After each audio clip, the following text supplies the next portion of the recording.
예수께서 그들에게 말씀하셨다. 내가 진정으로 너희에게 말한다.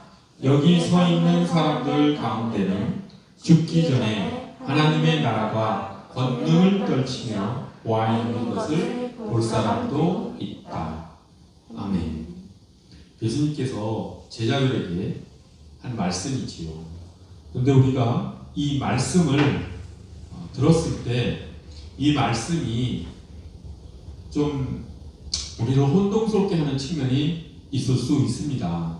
왜냐하면 하나님 나라가 권능을 떨치며 와 있는 것을 제자들이 실제로 봤는가 라고 하는 생각을 가지고 이 본문을 보면은 제자들 중에 한 명도 지금까지 살아있는 사람이 없고 아직 하나님 나라는 오지 않았기 때문에 이 말씀은 무슨 의미가 있는 것일까 라고 생각할 수도 있습니다.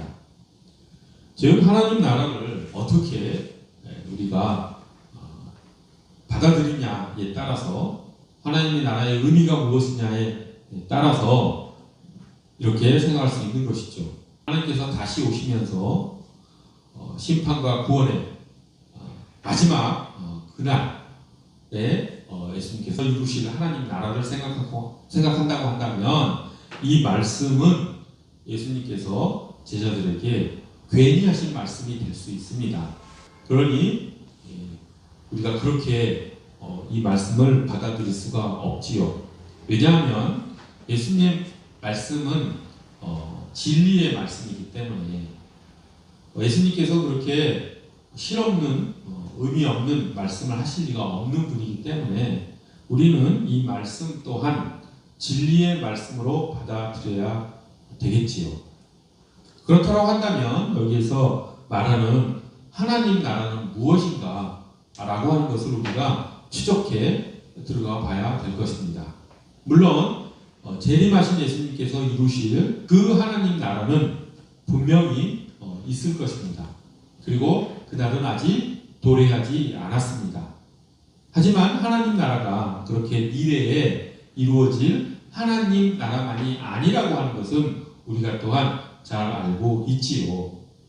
먼저 이 말씀의 배경을 보면 예수님께서 이 말씀을 하신 후에 베드로와 야고보와 요한을 데리고 변화산으로 가십니다. 그리고 거기에서 예수님의 옷이 아주 흰 옷으로 광채가 나는 옷으로 변하면서 모세와 엘리야와 대화를 나누는 모습을 세 제자에게 보여주시죠. 그 배경에 따라 이 말씀을 바라보면 예수님께서는 지금 그때 베드로와 요한과 야고보가 보았던 그 권능을 떨치며 예수님께 내려왔던 그 하나님의 나라를 볼 것이다 라고 말씀하신 것이다 라고 생각할 수도 있습니다. 물론 그 말이 맞을 수도 있겠지요. 그러니까 여기 예수님께서 너희 가운데 하나님의 나라가 권능을 떨치며 와 있는 것을 볼 사람도 있다. 그러니까 그때 이제 12제자가 이 말씀을 들었겠지요. 그러니까 그 중에 세 사람이 그 변화산에서 권능으로 임하신 하나님 나라 가운데 계신 예수님을 바라봄으로써 이 말씀이 성취되었다라고 이렇게 생각할 수도 있습니다. 또 사도 요한이 이제 제자 중에서 가장 오래 살아남았죠. 그래서 사도 요한이 노인이 되고 모세에 끌려가서 이제 유형을 당하고 있을 때 그때 예수님께서 사도 요한에게 환상을 보여주시죠. 그래서 요한계시록이 기록되어지는데 그때 사도 요한이 보았던 그 하나님 나라의 환상, 그것이 또한 이 말씀이 성취된 것이라고 또 생각할 수도 있습니다.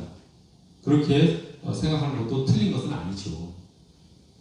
하지만 우리가 이 말씀을 그렇게 생각해도 틀린 것은 아니지만 이렇게 생각하는 것은 어떻겠습니까? 우리가 다른 본문, 성경의 다른 본문을 보면 예수님께서 이렇게 말씀하셨습니다. 바리새인들이 하나님 나라가 언제 오느냐라고 예수님께 물어봤을 때 예수님께서 이렇게 말씀하시죠. 하나님의 나라는 눈으로 볼 수 있는 모습으로 오지 않는다. 또 보아라 여기 있다 또는 저기 있다 하고 말할 수도 없다. 보아라 하나님의 나라는 너희 안에 있다라고 예수님께서 이렇게 말씀하셨죠. 그렇다고 한다면 예수님께서 오늘 본문에서 말씀하신 이 하나님 나라를 너희 중에 볼 사람도 있다라고 하는 이 말씀은 그 제자들 가운데 임하신 하나님 나라를 제자들이 볼 수도 있다라고 우리가 생각할 수 있습니다. 그 하나님의 나라는 예수 그리스도가 이 땅에 오심으로써 성취되는 것이죠. 또 예수님이 부활하시고 승천하신 후에 오순절 다락방에서 성령 하나님께서 그 그리스도인들에게 120명의 그 예수님의 제자들에게 임하심으로써 하나님의 나라가 임하였다 이렇게 생각할 수도 있습니다. 그렇게 생각을 하면은 예수님의 이 말씀이 온전히 성취된 것이라고 볼 수 있지요. 성령 하나님께서 통치하시는 또 예수 그리스도께서 이 땅에 오셔서 제자들을 가르치시고 귀신을 내쫓으시고 병자들을 또한 치료하시면서 임했던 그리고 예수 그리스도께서 제자들을 가르치면서 임했던 그 하나님의 나라를 생각한다면 이 말씀이 또한 틀린 것이 아니다. 이 제자들 가운데 성령 하나님이 임하심을 보지 않은 사람은 유다죠. 가룟 유다는 보지 못하고 나머지 11제자들은 보게 되는 것이죠. 그렇기 때문에 예수님의 이 말씀은 진실한 것이다. 그리고 이 땅에서 성취되었다라고 하는 것을 우리가 알 수가 있습니다. 또 그리고 우리는 이 말씀과 연관지어서 하나님 나라라고 하는 이 말씀에 대해서 우리가 부지불식간에 이 하나님 나라를 항상 우리가 기도하며 살아가지요. 주님께서 가르쳐주신 기도에 그 내용이 나와 있죠. 나라가 임하옵시며 라고 우리는 기도를 합니다. 그렇다고 한다면은 우리의 그 주 기도문의 기도가 그것을 암송하며 하나님께 드리는 그 기도가 진실한 기도가 되기 위해서는 하나님 나라의 진정한 의미를 알고 그리고 그 하나님의 나라가 정말로 우리에게 임하기를 간절히 바라는 기도를 드리는 것이 정직한 신앙생활일 것입니다. 그저 입술로만 나라가 임하옵시며 라고 기도하는 것은 올바른 신앙생활이 아닐 것입니다. 그렇기 때문에 우리는 오늘 하나님 나라에 대해서 좀 정확하게 아는 그런 시간이 되기를 원합니다. 그렇게 하나님 나라가 어떤 의미를 가진 것인지 우리가 정확하게 알므로써 우리의 주 기도문도 진실한 것이 되고 또 우리가 진정 하나님 나라 안에서 주님의 백성으로서 살아가는 우리가 되어야 되기 때문입니다. 그러면 하나님의 나라가 어떤 의미가 있는지 아주 쉽게 접근해 보겠습니다. 우리가 초등학교 때 나라의 3요소에 대해서 배우지요. 그래서 나라의 3요소는 주권과 국민과 그리고 영토다 이렇게 배웠습니다. 그럼 그 하나님의 나라를 그 나라의 3요소에 빗대어서 우리가 설명을 해보면 첫째, 주권. 하나님 나라의 주권은 하나님과 예수 그리스도와 그리고 성령 하나님, 즉 삼위일체 하나님께 있다라고 하는 것을 우리가 모두 다 알고 있습니다. 그러니까 하나님 나라의 주권이 삼위일체 하나님께 있기 때문에 하나님의 나라는 현존한다. 지금 우리 가운데 그 하나님 나라는 존재한다. 우리가 그 하나님 나라 안에 살고 있다라고 말씀드릴 수 있는 것이죠. 하나님의 주권이 이곳에 온 우주에 펼쳐져 있기 때문에 하나님의 나라는 분명히 존재하는 것이지요. 그리고 두 번째, 하나님 나라 안에 있는 국민, 나라의 3요소 중에서 국민, 그 국민은 무엇이겠습니까? 당연히 교회지요. 교회는 건물이 아니고 예수 그리스도를 구원자로 믿는 사람들의 모임이 교회지요. 그러니까 교회 안에 있는 한 명 한 명 한 명은 예수 그리스도의 주권과 통치를 인정하는 그런 사람들이라고 할 수가 있습니다. 그렇기 때문에 하나님의 나라의 백성들, 국민들도 존재하는구나. 그래서 하나님 나라의 두 가지 요소, 주권과 국민이 존재한다 라고 하는 것을 우리가 분명하게 알 수가 있습니다. 그리고 세 번째 요소, 영토죠. 하나님 나라의 영토. 그런데 예수님께서도 누가복음 17장에서 말씀하셨듯이 하나님 나라는 눈으로 볼 수 있는 모습으로 오지 않는다라고 하는 이 말씀이 영토적 의미가 있는 것이죠. 그러니까 하나님 나라는 영적으로도 우리가 하나님 나라의 영토를 생각할 수 있습니다. 즉 하나님의 주권을 인정하고 그 하나님 나라 안에서 살아가는 사람들의 그 믿음 속에 하나님의 나라는 존재한다라고 하는 것이죠. 그렇다고 해서 하나님 나라의 영토가 영적인 것에 불과한 것이냐? 아니죠. 그 영적인 것을 초월해서 더 큰 차원의 이 온 우주를, 이 지구뿐만 아니라 온 우주를 포괄하는 그런 초월적인 하나님의 나라가 또 하나님의 나라의 영토인 것을 우리는 믿습니다. 그래서 우리가 하나님 나라가 그냥 쉽게 초등학생들도 배우는 국가의 3요소, 나라의 3요소, 주권과 그 다음에 국민과 영토라는 그런 개념을 바탕으로 바라봤을 때도 하나님 나라는 지금 이곳에 우리와 함께 있다라고 하는 것을 우리가 알 수가 있습니다.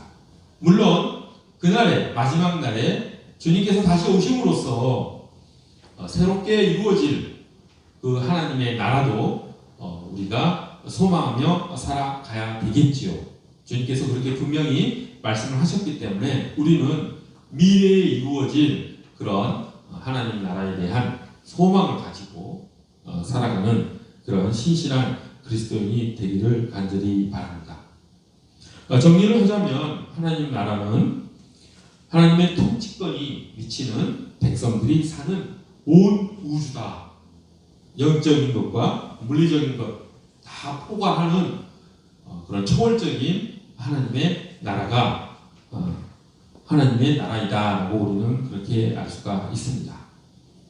그런데 우리가 이제 그러면 그 하나님의 나라 안에서 살아가는 것은 무슨 의미냐라고 하는 것을 이제 또 우리가 알아야 되겠죠.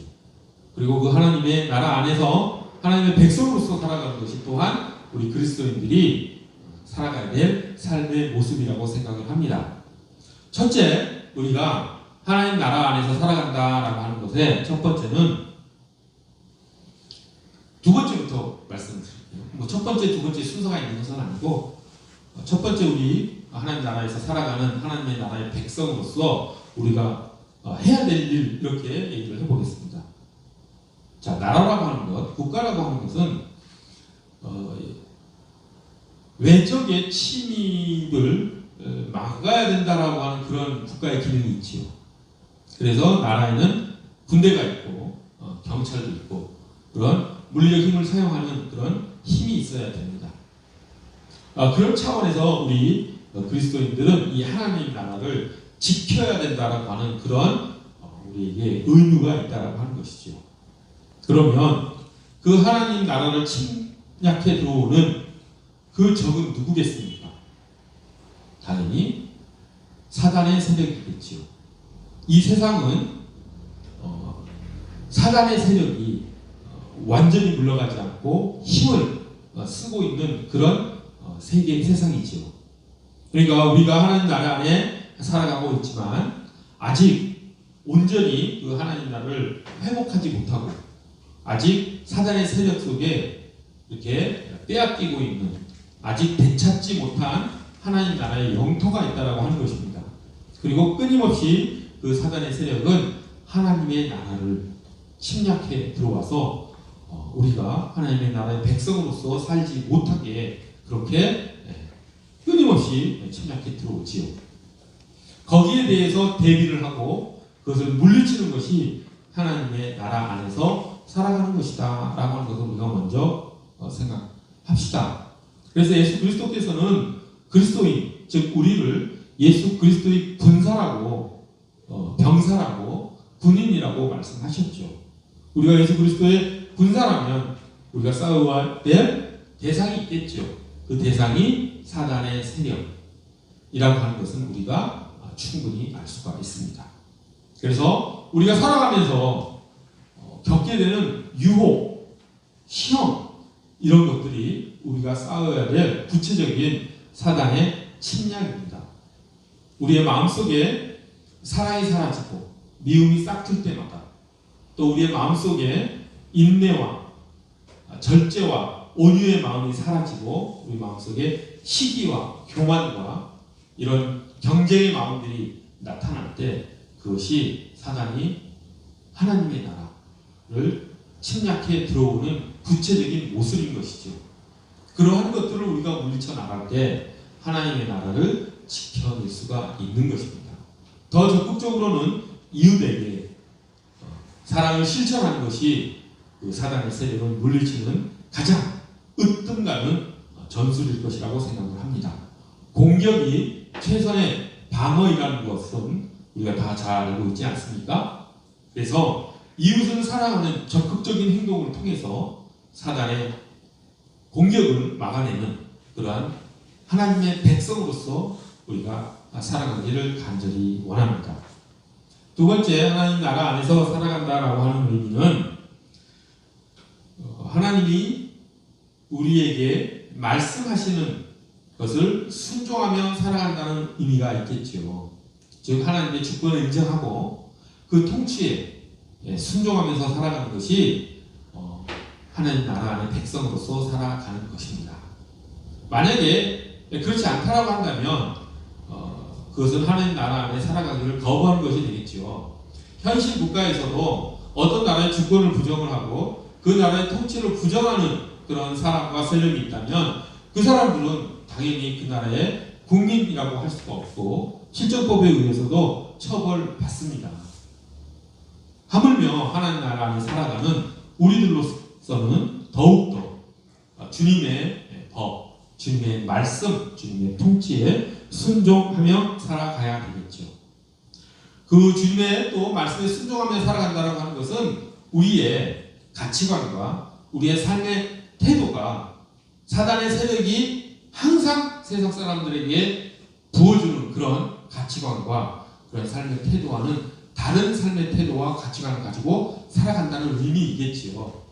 세상의 가치관과 하나님 나라의 안에서의 가치관 중에서 충돌하는 것들이 여러 가지가 있을 것입니다. 그 중에 어떤 것이 하나님 나라 안에서 살아가는 백성들이 가져야 될 가치인지는 우리가 잘 알고 있습니다. 또 성경을 읽음으로써 또 기도를 함으로써 또 예배를 함으로써 그러한 하나님 나라 안의 가치가 무엇인지는 우리가 깨달으며 살아갑니다. 그 가치에 따라서 우리의 삶의 행동이 결정되는 것이 하나님 나라 안의 백성으로서 살아가는 삶이라고 생각을 합니다.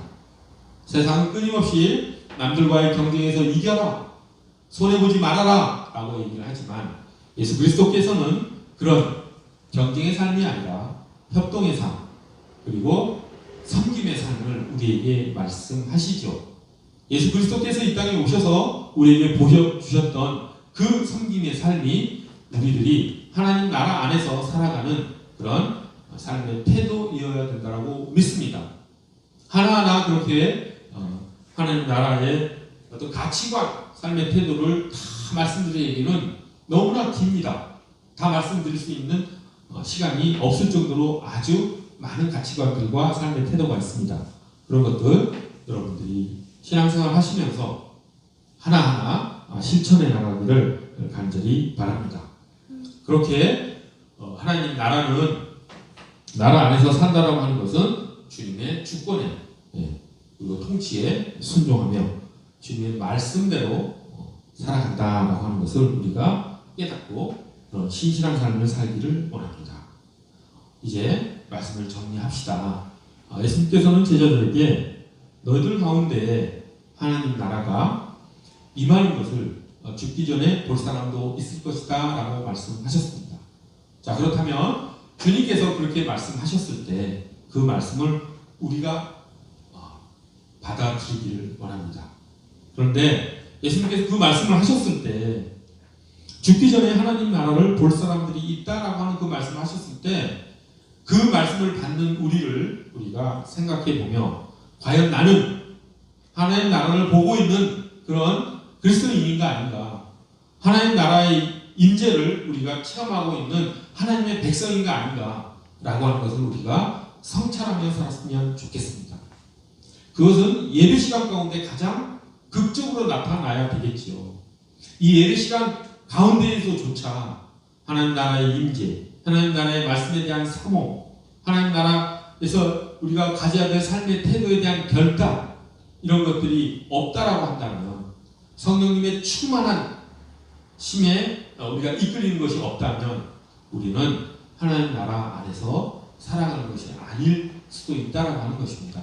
예배 시간뿐만 아니라 또한 세상 속에 나아가서 그 하나님의 나라 안에서 살아간다라고 하는 것을 우리가 끊임없이 성찰하면서 주님께서 내게 너가 지금 하나님 나라가 임하는 것을 보고 있느냐라고 물으실 때 네 주님, 저는 지금 하나님 나라 안에서 주님과 함께 살고 있습니다 라고 대답하는 그런 신실한 그리스도인이 모두가 되기를 간절히 소원합니다.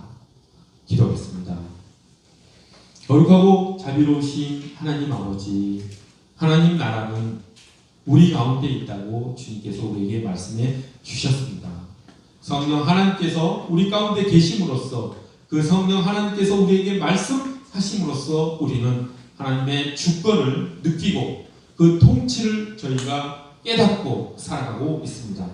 하나님 그 주권을 인정하고 그 통치에 순종하는 하나님의 나라의 백성으로서의 삶을, 하나님 나라가 우리 가운데 있다라고 하는 그 예수님의 말씀이 우리 삶 가운데 나타나는 그리스도인의 삶을, 하나님 나라의 백성으로서의 삶을 살아가는 우리 모두가 되도록 저희를 이끌어 주시옵소서. 감사드리며 예수 그리스도 이름 받들어 기도드립니다.